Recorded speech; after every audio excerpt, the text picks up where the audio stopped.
Hello बच्चों, selection point के YouTube channel पर आपका स्वागत है। और इस वीडियो में हम देखने जा रहे हैं उत्तर प्रदेश में होने वाले कुछ प्रमुख उत्सव। अब प्रमुख उत्सवों में जो सबसे पहला नाम आता है वो आगरा सिटी का आता है।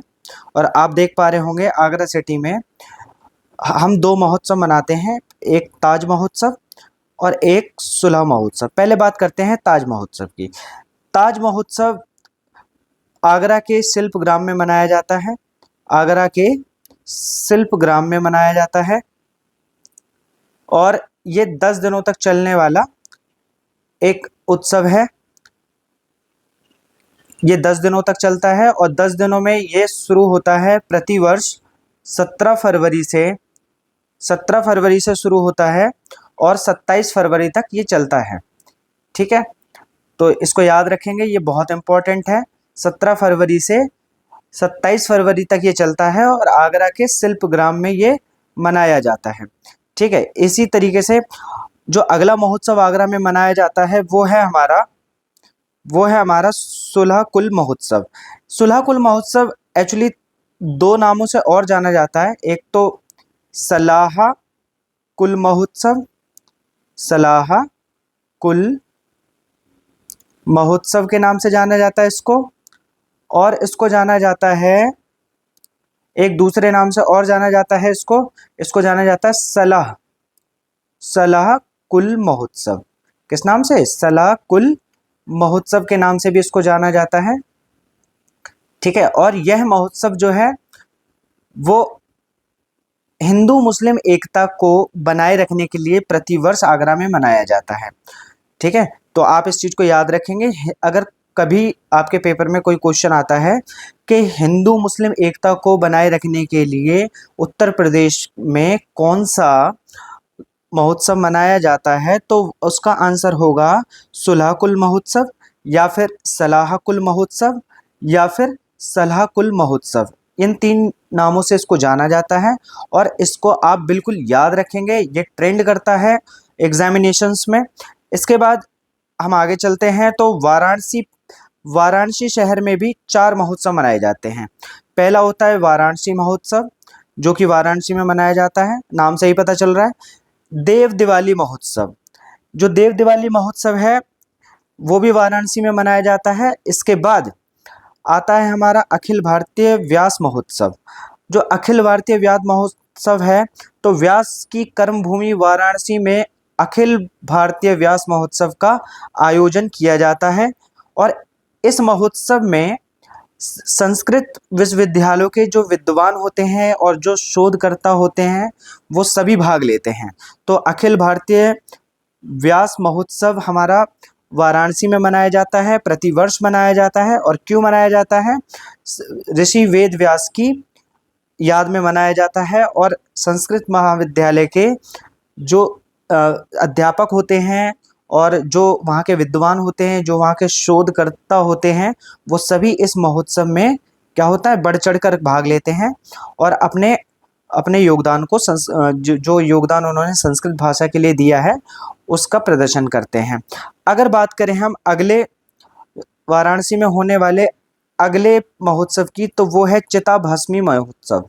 क्या है? चिताभस्मी होलिका उत्सव।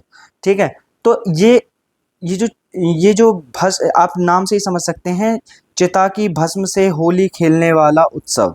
बहुत ही अच्छे तरीके से आप नाम से ही समझ सकते हैं कि चिता की जो भस्म होती है उससे होली खेलने वाला उत्सव। ये इसको मैं बता दूं आपको, ये वाराणसी के मणिकर्णिका घाट पर खेला जाता है। और ऐसा माना जाता है कि ये जब भी खेला जाता है, ये होली में जब आप जानते होंगे होली के द्वादशी जब आती है तो उसी दिन इसको खेला जाता है। मतलब जिस दिन रंग खेल लेते हैं उसके अगले दिन इसको खेला जाता है। ठीक है, और ऐसा माना जाता है कि शिव जी के जो भक्त होते हैं वो खुद शिव जी से अनुमति लेकर के किसी भी व्यक्ति की चिता जो जल रही होती है उसकी भस्म के साथ होली खेलते हैं।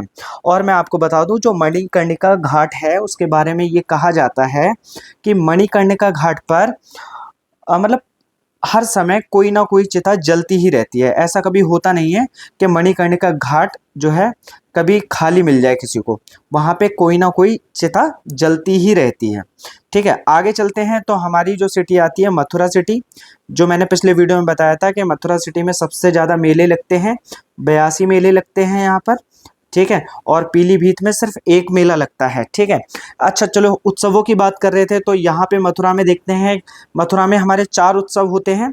एक होता है छड़ी मार होली का उत्सव, एक होता है लठ मार होली का उत्सव, एक होता है हुरंगा होली का उत्सव, और एक होता है फालेन होली का उत्सव। ठीक है, तो ये 4 उत्सव जो है मथुरा के, ठीक है, ये चारों के चारों इम्पोर्टेंट हैं, और इन चारों को आप याद रखेंगे कि ये कहाँ पर होते हैं। ठीक है, अगर कहीं भी क्वेश्चन आपको मिलता है कि लठमार होली का उत्सव कहाँ मनाया जाता है, तो हम सब जानते हैं कि ये मथुरा में ही मनाया जाता है। और बहुत सारे लोग होली के दिन, बहुत सारे विदेशी लोग भी, पर्यटक लोग भी होली वाले दिन यहाँ पर लठमार होली देखने के लिए आते हैं। तो इसी तरीके से मथुरा में 4 प्रकार की होली मनाई जाती हैं: छड़ी मार होली का उत्सव, लठमार होली का उत्सव, हुरंग होली का उत्सव, फालेन होली का उत्सव। ठीक है, आगे चलते हैं। अब कुछ अन्य उत्सव जो मनाए जाते हैं उन पे नजर डाल लेते हैं। जैसे बिठूर में, ये बिठूर है, ठीक है, बिठूर थोड़ा गलत टाइप हो गया है। आप यहाँ पे देखिए, बिठूर गंगा महोत्सव, ये कानपुर शहर में मनाया जाता है। आप जानते होंगे कि कानपुर खुद गंगा नदी के किनारे बसा हुआ शहर है। ठीक है, सैफई महोत्सव प्रतिवर्ष जनवरी में सैफई इटावा में मनाया जाता है। त्रिवेणी महोत्सव प्रयागराज में मनाया जाता है। ठीक है, और सोन उत्सव जो है वो सोनभद्र में मनाया जाता है। कजरी उत्सव मिर्जापुर में मनाया जाता है। कबीर उत्सव मगहर वो जगह है जहां पर कबीर दास ने अपने अंतिम के दिनों को व्यतीत किया था, और यहीं पर उन्होंने अपने प्राण त्याग दिए थे। तो मगहर महोत्सव या कबीर महोत्सव दोनों कहाँ मनाए जाते हैं? संत कबीर नगर में मनाए जाते हैं। ठीक है, संत कबीरदास नगर कह लो या संत कबीर नगर में मनाए जाते हैं। और जो कबीर उत्सव है उसी को ही मगहर उत्सव कहा जाता है। ठीक है, कंपिल उत्सव जो कि जैन मंदिर में मनाया जाता है, वो फर्रुखाबाद में मनाया जाता है। कहाँ पे मनाया जाता है? फर्रुखाबाद में मनाया जाता है। ठीक है, आगे देखेंगे तो अमीर खुसरो महोत्सव, अमीर खुसरो महोत्सव जो है वो पटियाली कासगंज में मनाया जाता है। कासगंज में ये अमीर खुसरो का जन्म माना जाता है, इसलिए पटियाली कासगंज में अमीर खुसरो महोत्सव मनाया जाता है। गंगा वाटर रैली उत्सव प्रयागराज व वाराणसी में मनाया जाता है।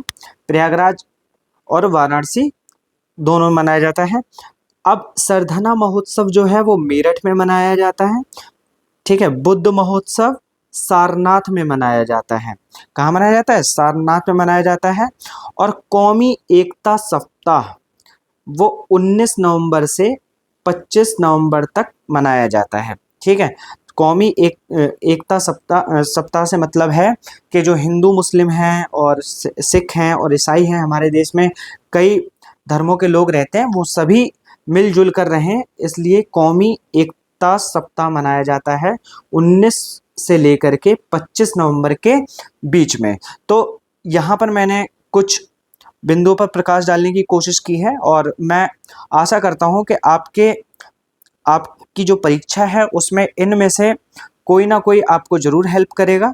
ठीक है, कोई ना कोई क्वेश्चन आपको हमारी इस वीडियो से मिलेगा। अगर आपको वीडियो अच्छी लगी हो तो हमारे चैनल को सब्सक्राइब करें और हमें थोड़ा सा प्रेरित करें। आपका सब्सक्रिप्शन हमें प्रेरणा देगा।